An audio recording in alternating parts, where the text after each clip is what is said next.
You're the one who's cunt struck. Whoa, okay. How does a manipulative person use your own emotions to control you? Let's break it down.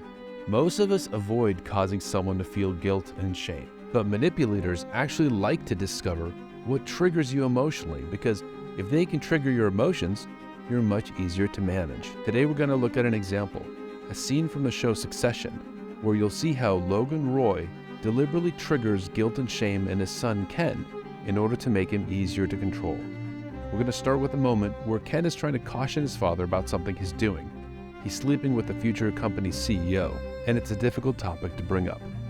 Let's begin. What, did Rhea stay late, or did you guys... Why? Nothing. No. I mean, just, Rhea is the company's next CEO, and Logan has started sleeping with her. So Ken is choosing his words carefully to understand what's going on. And don't take this the wrong way.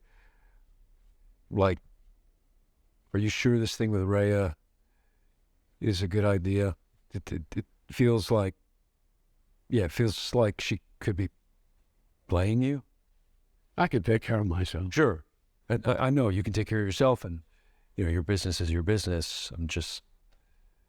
You're the one who's cunt struck. Logan seems to feel that by inquiring about his choices, Ken is undermining his authority. So he attacks Ken to try to get his authority back. Whoa, okay.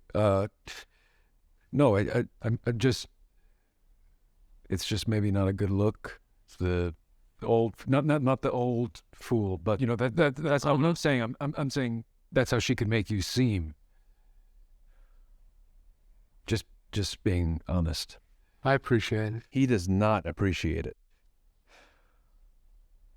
Okay, well, I think Naomi wants me to take her to the Regent's Park Zoo. Apparently we're in a fucking Simon and Garfunkel song. So, I thought we should do a bit of brainstorming. Yeah. One way to take control of Ken is to cancel his afternoon plans and recruit him for a brainstorming session. But now Logan's thinking of an even better way. Will you come with me? As in, down to the boy's family. In the past, Ken had been in a car accident where a young man was killed. Logan had covered up Ken's involvement, demanding in exchange follow his orders in the business. Ken's reaction was to have a complete emotional breakdown, and he became completely compliant and dependent on Logan.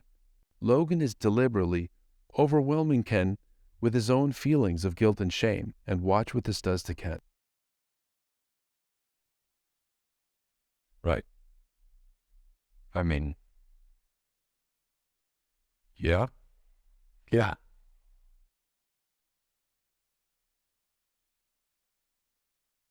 Okay. We should stick together on this. Don't you agree? Ken is becoming incapacitated by feelings of guilt and shame, and he's showing this to Logan through his body language. And unlike a healthy parent who wants to protect their child from falling apart, Logan is deliberately pushing and triggering these feelings in Ken. Why? Because these emotions make Ken submissive and easier to control. So keep in mind here that if there's someone who routinely fills you with feelings of guilt and shame or uncertainty or confusion, it's possible that they're doing it as a manipulation. We all deserve to be treated with kindness and respect. And imagine what it would look like if Logan was treating Ken here with kindness and respect. Let's imagine how Logan would react differently. Are you sure this thing with Rhea is a good idea? It feels like, it feels like she could be playing you. If Logan had responded with kindness and respect, he may have said something like, "Hey, I know you're trying to help me, son, and this is hard to talk about, but I can take care of myself." Instead, he said, "You're the one who's cunt struck." See the difference? Here's another example. I think Naomi wants me to take her to the Regent's Park Zoo. Apparently we're in a fucking Simon and Garfunkel song. Now let's imagine what a kind and empathetic response would have been. Maybe something like, "That's great, son. I'm glad that Naomi is good for you." Instead, he ignored Ken's plans and interrupted him. So I think we should do a bit of brainstorming. Here's another example. Will you come with me? As in, Down to the boy's family. right. I mean, yeah. Now let's imagine that Logan had responded kindly and protectively in this moment. Maybe he would have noticed Ken's distress and said, actually, you know what? Maybe that's too much. I don't need you to come with me. It's okay. In fact, what he really said was, We should stick together on this. if Logan had responded this way, he would be empathetic, supportive, and protective of Ken's feelings. But he's not. Because what Logan wants to do here is manipulate Ken, to control his reactions. And he does this by triggering guilt and shame within Ken whenever Ken starts to feel more independent. I hope you can see this. And I want you to know that you deserve to be treated with kindness and respect. So if you feel like someone is deliberately bringing up difficult feelings of guilt and shame or confusion within you, I hope you can notice and protect yourself.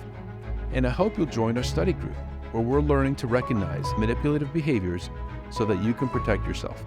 So please like and subscribe here, and you can also click the link below for more resources. And what happens next is that Ken will accompany Logan to visit the young man's family, and it will be devastating for Ken. It will incapacitate him with guilt and shame, just as Logan planned. We'll do a breakdown of this scene as well, so you can learn even more about this kind of manipulative behavior. So see you soon, and remember, don't be manipulated.